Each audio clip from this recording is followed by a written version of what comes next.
भक्ति तपसा ना योगेन समाधिना तत्फलम लभ्यते सम्यक कलौ केशव कीर्तना। जो फल बड़े बड़े लोकों में, युगों में बड़े बड़े यज्ञ तप दान इत्यादि से नहीं मिलता, वह कलयुग में केवल नाम संकीर्तन से मिल जाता है। महाराज कलियुग केवल हरि गुण गा, कलियुग केवल हरि गुण गा,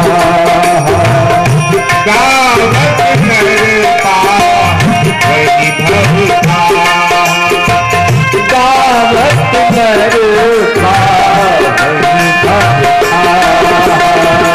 कलियुग केवल हरि गुण गा, कलियुग केवल हरि गुण गा,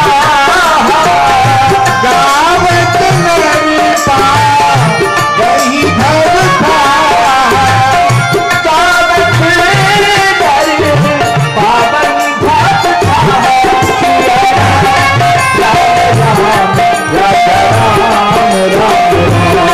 सिया राम राम राम राजा राम राम राम, सिया राम राम राम राजा राम राम राम, सिया राम राम राम राजा राम राम राम।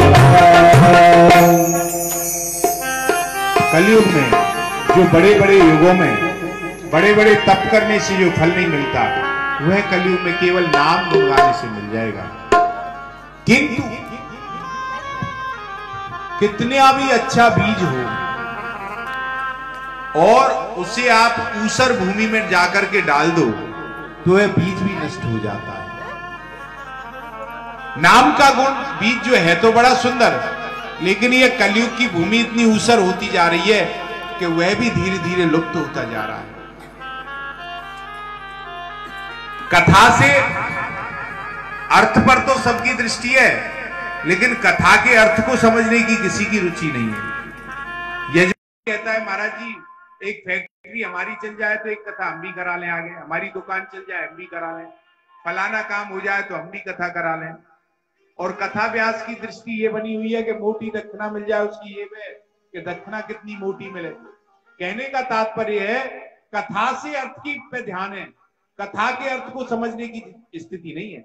कलयुग में कथाएं तो बहुत होंगी और बहुत हो रही है, किंतु कथा के अर्थ को समझने की रुचि कम लोगों में मिलेगी।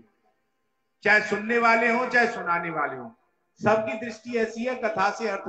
अरे ये तो कल्प वृक्ष है, इससे तो तुम जो मांगोगे वो भागवत जी देंगी, जो इसके नीचे बैठ जाओगे। किंतु कहीं अगर तुमने इसके अर्थ को समझ लिया तो जीवन का अर्थ समझ में आ जाएगा, और जीवन का अर्थ समझ में आ गया तो जीवन जीना सार्थक हो जाएगा, जीवन लेना सार्थक हो जाएगा। तो सुखदेव नारद जी कहते हैं देवी, इसलिए परीक्षित जी ने और भगवान ने इसको छोड़ दिया। यहां नारद जी की बड़ी महिमा गाती है भक्ति महारानी।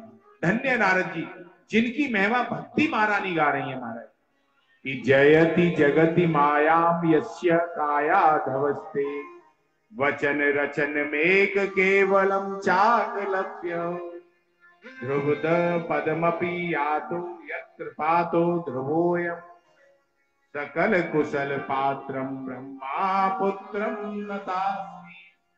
हे ब्रह्मा जी के पुत्र, मानस पुत्र, आपको नमस्कार। धन्य आपकी एक वाणी की आज्ञा को मान करके कयाधु नंदन श्री भक्त प्रहलाद भक्त शिरोमणि हो गए। आपकी वाणी का आज्ञा का पालन करके सुनीति पुत्र ध्रुव आज स्थिरता का प्रत्युदय जो आकाश में चमक रहे हैं। हे बाबा, आप मेरे पुत्रों पर भी कृपा करो ना, जिससे इनका रोग दूर हो जाए, ये उठ खड़े हो, निद्रा टूटे, इनकी तंद्रा टूटे। तो यहां पर नारद जी कहते हैं, माता भक्ति आप चिंता मत करो। अरे जिस कन्हैया ने कौरवों की भरी सभा में द्रौपदी की लाज बचाई, जिन्होंने गज को ग्रह से बचाया, क्या वो कहीं चले थोड़ी गए? वह आज भी यही है। आज भी आप उनके चरणों का आश्रय लो, वो कहीं नहीं